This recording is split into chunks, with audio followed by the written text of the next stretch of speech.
नमस्कार दोस्तों। तो आइए आलोका एजुकेशन चैनल पर आप सभी का स्वागत है। दोस्तों आज हम लोग चर्चा करें कुछ महत्वपूर्ण प्रश्नों के बारे में जो परीक्षा की दृष्टि से आप लोगों अति महत्वपूर्ण है। तो ध्यान दीजिए, पहला क्वेश्चन आप लोगों के सामने है।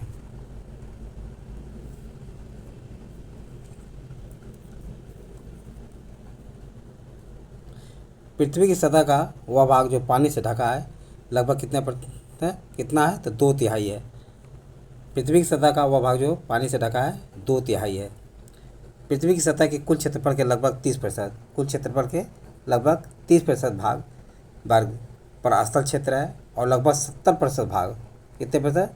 70 यानी 70% भाग पर जल क्षेत्र का विस्तार है। अर्थात पृथ्वी की सतह पर पानी से ढका भाग कितना है? लगभग 2/3 है। कितना है? 2/3 यानी 2/3 है। समुद्र तल पर पृथ्वी के केंद्र के सबसे निकट का स्थान है। समुद्र तल पर पृथ्वी के केंद्र के सबसे निकट का स्थान है उत्तरी ध्रुव। कौन सा है? उत्तरी ध्रुव। ध्यान रखिए दोस्तों, उत्तरी ध्रुव जो है पृथ्वी के केंद्र के सबसे निकट का स्थान होता है। पृथ्वी के केंद्र से सबसे निकटतम बिंदु उत्तरी ध्रुव के पास आर्कटिक महासागर की तली, जिसकी 4 किलोमीटर की गहराई पर है, जो पृथ्वी के केंद्र से 6353 यानी 6353 किलोमीटर की दूरी पर स्थित है। जबकि मेरियाना ट्रंच की तली की पृथ्वी के केंद्र से दूरी 6366.4 किलोमीटर है। मेरियाना ट्रंच की तली की पृथ्वी के केंद्र से दूरी कितनी है? 6366.4 किलोमीटर की दूरी पर है। नेक्स्ट, डेटम रेखा क्या है? डेटम रेखा है क्या है? समुद्र तल की क्षैतिज रेखा जिससे ऊंचाई तथा गहराई की माप होती है, जिसे डेटम रेखा कहा जाता है। डेटम रेखा वह क्षैतिज रेखा होती है दोस्तों जिसके सारे ऊंचाइयों और गहराइयों की माप की जाती है। नेक्स्ट, हमारे जलमंडल का सबसे बड़ा भाग है क्या है? हमारे जलमंडल का सबसे बड़ा भाग क्या है? प्रशांत महासागर है। कौन सा है? प्रशांत महासागर है। हमारे जलमंडल का सबसे बड़ा भाग प्रशांत महासागर है। चारों महासागरों का क्षेत्रफल प्रकार है। अटलांटिक महासागर 106.4 मिलियन वर्ग किलोमीटर है। हिंद महासागर 73.6 मिलियन वर्ग किलोमीटर है। और प्रशांत महासागर जो दोस्तों जो है, प्रशांत महासागर कितनी है? प्रशांत महासागर 165.2 मिलियन वर्ग किलोमीटर है। अंटार्कटिक कितनी है? 2.6 या 18.8। अंटार्कटिक 2.6 या 18.8 मिलियन वर्ग किलोमीटर है। स्पर्शित जलमंडल का सबसे बड़ा भाग क्या है? प्रशांत महासागर है। नेक्स्ट, 90 ईस्ट रीज कहाँ पर स्थित है? तो ध्यान रखिए दोस्तों, 90 ईस्ट रीज जो है हिंद महासागर में स्थित है। कहाँ पे? हिंद महासागर पे 90 ईस्ट रीज स्थित है। 90 ईस्ट रीज 90 डिग्री ई रीज हिंद महासागर में स्थित एक कटक का नाम है। किसका नाम है? एक कटक का नाम है। एक कटक का नाम है। एक कटक का नाम है। 90% 90 डिग्री पूर्वी देशांतर के नज़दीक एवं इसके समांतर फैला यह कटक लगभग 5,000 किलोमीटर लंबी है। इसका विस्तार 33 डिग्री दक्षिण अक्षांश, कितना? 33 डिग्री दक्षिणी अक्षांश से 17 डिग्री उत्तर अक्षांश यानी उत्तरी अक्षांश, 33 डिग्री दक्षिणी अक्षांश 17 डिग्री उत्तरी अक्षांश तक है। इसकी ऊंचाई औसत चौड़ाई दोस्तों जो 200 मीटर है। कितनी है? 200 मीटर है। भूमि में गुरुत्वाकर्षण जल किस तनाव पर रहता है? 1/3 एटमॉस्फेयर के कम, यानी 1/3 एटमॉस्फेयर से कम पर। कितना? 1/3 एटमॉस्फेयर के से कम। तो ध्यान रखिए कितने पर रहता है? 1/3 एटमॉस्फेयर से कम पर। भूमि में गुरुत्वाकर्षण जल 0 अथवा 1/3 एटमॉस्फेयर। कितना? 0 अथवा 1/3 मीटर, सॉरी तो 1/3 एटमॉस्फेयर, क्या? एटमॉस्फेयर से कम के तनाव पर स्थित होता है। केशिका का जल 1/3 से 30 एटमॉस्फेयर दबाव के बीच होता है। केशिका का जल क्या होता है? केशिका जल 1/3 से 30 एटमॉस्फेयर दबाव के बीच पाया जाता है। ये समझ में आ गया होगा। महासागरीय नितर का सबसे विस्तृत भाग कौन सा है? तो महासागरीय नितर का सबसे विस्तृत भाग दोस्तों गहरे सागरी मैदान है। क्या है? गहरे सागरी मैदान है। महासागरीय नितर का सबसे विस्तृत भाग कौन सा है? तो गहरे सागरी मैदान है। महासागरीय नितर का सबसे विस्तृत भाग गहरे सागरी मैदान है। इन वितलीय मैदानों की गहराई लगभग कितनी है? 3000 से 6000 मीटर तक पाई जाती है। ये मैदान सैकड़ों किलोमीटर चौड़े तथा हजारों किलोमीटर लंबे होते हैं। उत्तरी अटलांटिक महासागर में, कहाँ पे? उत्तरी अटलांटिक महासागर में इसकी गहराई जो है, क्षेत्र कितना है? 90 लाख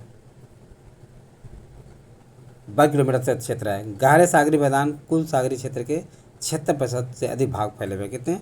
76% से अधिक भाग पर फैले हुए हैं। नेक्स्ट, किस महासागर से सारगैसो संबंधित है? उत्तरी अटलांटिक महासागर से।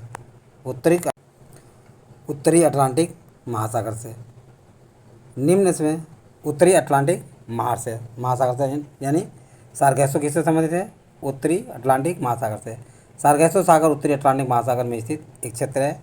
इसकी उत्पत्ति उत्तरी अटलांटिक विषुवत रेखा, उत्तरी अटलांटिक विषुवत रेखा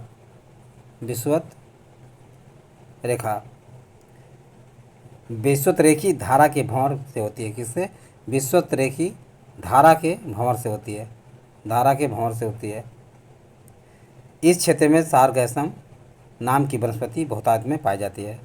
सारगैसम नाम की वनस्पति क्या होती है? बहुतायत मात्रा से पाई जाती है, जिस कारण इसका नाम सारगैसो सागर पड़ा। निम्न में से किस अफ्रीकी देश की सीमा भूमध्य सागर से नहीं लगती? तो चार की दोस्तों सीमा जो भूमध्य सागर से नहीं लगती है।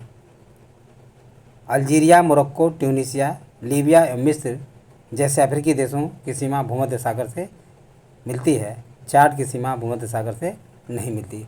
इसकी अल्जीरिया, मोरक्को,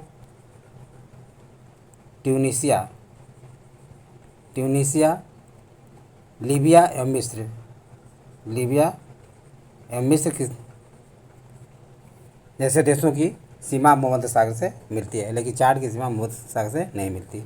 नेक्स्ट, भौतिकी के किस शाखा में अति सूक्ष्म कणों की चाल का अध्ययन किया जाता है? तो क्वांटम मैकेनिक्स में। किसमें? क्वांटम मैकेनिक्स में। क्वांटम मैकेनिक्स दोस्तों जब विज्ञान की वह शाखा है जिसमें अति सूक्ष्म कणों की गति तथा उनके अंतर संबंधों का अध्ययन किया जाता है।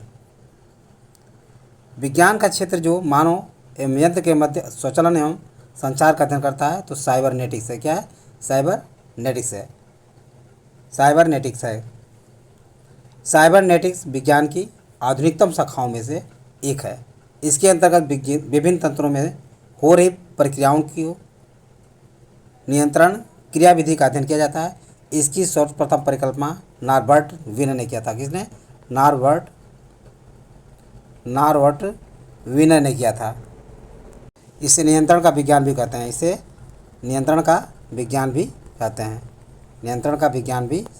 हैं। यानी साइबरनेटिक्स को नियंत्रण का विज्ञान भी कहा जाता है। बहुचर्चित गॉड पार्टिकल्स है हिग्स बोसॉन दोस्तों जो है एक मूल कण है जिसकी प्रथम परिकल्पना वर्ष 1964 में की गई थी। कब की गई थी? 1964 ईस्वी में प्रथम परिकल्पना की गई थी और इसका प्रायोगिक सत्यापन 14 मार्च 2003 को किया गया था। कब? 14 मार्च 2003 को, 2013 को किया गया था। वैज्ञानिक समुदाय के बाहर और मीडिया द्वारा अक्सर इस कण को ईश्वरीय कण यानी गॉड पार्टिकल उपनाम से संदर्भित किया जाता है। हिग्स बोसॉन कण की खोज करने वाले वैज्ञानिक की जोड़ी ब्रिटेन के पीटर हिग्स, कहाँ के? ब्रिटेन के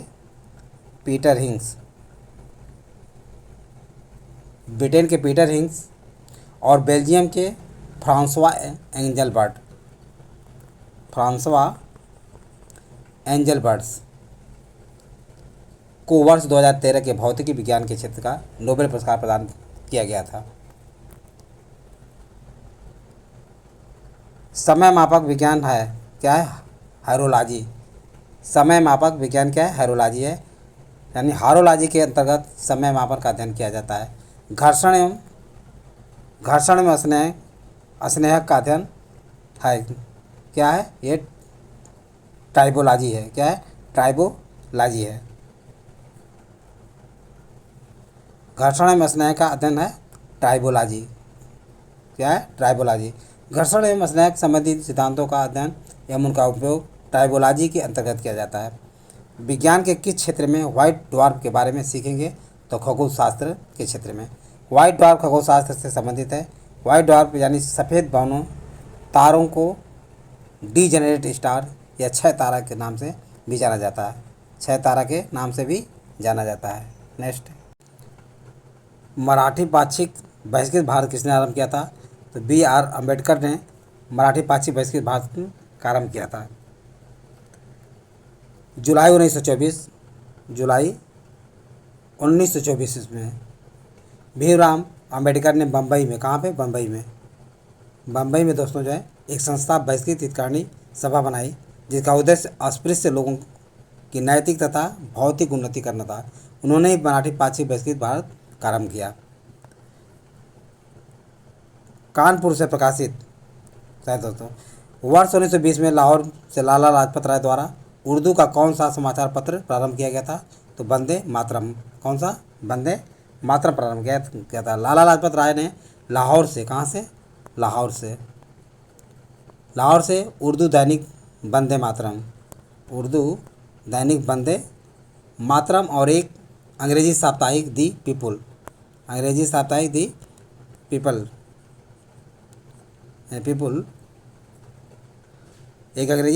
साप्ताहिक, कौन सा? दी पीपल निकाला। इसके पहले वह संयुक्त राज्य अमेरिका में यंग इंडिया का प्रकाशन कर चुके थे। इससे पहले अमेरिका में ये कौन सा? यंग इंडिया का प्रकाशन कर चुके थे। कानपुर से प्रकाशित किस समाचार पत्र के माध्यम से विजय सिंह पथिक ने बिजौलिया आंदोलन को समूचे भारत में चर्चा का विषय बना दिया? तो कौन थे? प्रताप थे। कौन? प्रताप थे। यानी राजस्थान में पहला किसान आंदोलन मेवाड़ उदयपुर राज्य की बड़ी जागीर बिजौलिया में हुआ। वहाँ किसानों पर अनेक प्रकार की लगानें लगी हुई थी। इन लगानों के विरोध में आंदोलन हुआ। 1913 में आंदोलन का नेतृत्व साधु सीताराम दास ने किया। किसने किया? 1913 में साधु सीताराम के द्वारा इसका नेतृत्व किया गया। साधु सीताराम के द्वारा नेतृत्व किया गया तथा 1915 में इसका नेतृत्व विजय सिंह पथिक ने किया।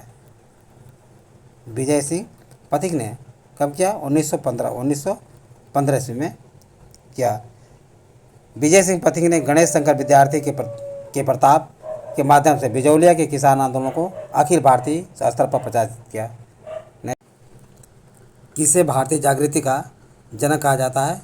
तो राजा राम मोहन राय को दोस्तों भारतीय जागृति का जनक कहा जाता है। राजा राम मोहन राय के प्रथम भारतीय थे जिन्होंने सबसे पहले भारतीय समाज में व्याप्त बुराइयों के विरोध में आंदोलन चलाया। उनके नवीन विचारों के कारण ही 19वीं शताब्दी के भारत में पुनर्जागरण का उदय हुआ। राजा राम मोहन राय को भारतीय पुनर्जागरण का पिता कहा जाता है। भारतीय राष्ट्रवाद का पैगंबर, अतीत और भविष्य के मध्य सेतु, भारतीय राष्ट्रवाद का जनक, आधुनिक भारत का पिता, प्रथम आधुनिक पुरुष तथा युगदूत भी कहा जाता है। राजा राम मोहन राय के द्वारा ब्रह्म समाज की स्थापना कब की गई थी? तो 1828 में दोस्तों जो है राजा राम मोहन राय के द्वारा जो है ब्रह्म समाज की स्थापना की गई थी। राजा राम मोहन राय ने 20 अगस्त 1828 को, कब? 20 अगस्त 1828 ईस्वी को दोस्तों जो है ब्रह्म सभा नाम से एक नए समाज की स्थापना की, जिसे आगे चलकर ब्रह्म समाज के नाम से जाना गया। इस समाज ने मूर्ति पूजा का घोर विरोध किया और एक ब्रह्म की पूजा का उपदेश दिया। यह ऐसे लोगों की जमात थी जो ईश्वर की एकता में विश्वास करते थे लेकिन मूर्ति पूजा से अलग रहते थे। इस नवीन धर्म में सामाजिक रीति रिवाजों एवं धार्मिक कर्मकांडों के लिए कोई स्थान नहीं था। ब्रह्म समाज ने रंग, वर्ण अथवा मत पर विचार किए बिना मानव मात्र के प्रति प्रेम तथा जीवन की उच्चतम विधि के रूप में मानवता की सेवा पर बल दिया। दिए गए, ध्यान रखिए दोस्तों, इसमें समाज के सिद्धांत के मुख्य आधार थे मानव विवेक, भेद, वेद और उपनिषद। तो ये सारी बातें आप लोगों को समझ में आ गया होगा। यदि वीडियो अच्छा लगा हो तो इसे सब्सक्राइब और लाइक अवश्य करें तथा सगे संबंधी और दोस्तों को शेयर करना ना भूलें। थैंक यू दोस्त, नेक्स्ट वीडियो में मिलेंगे।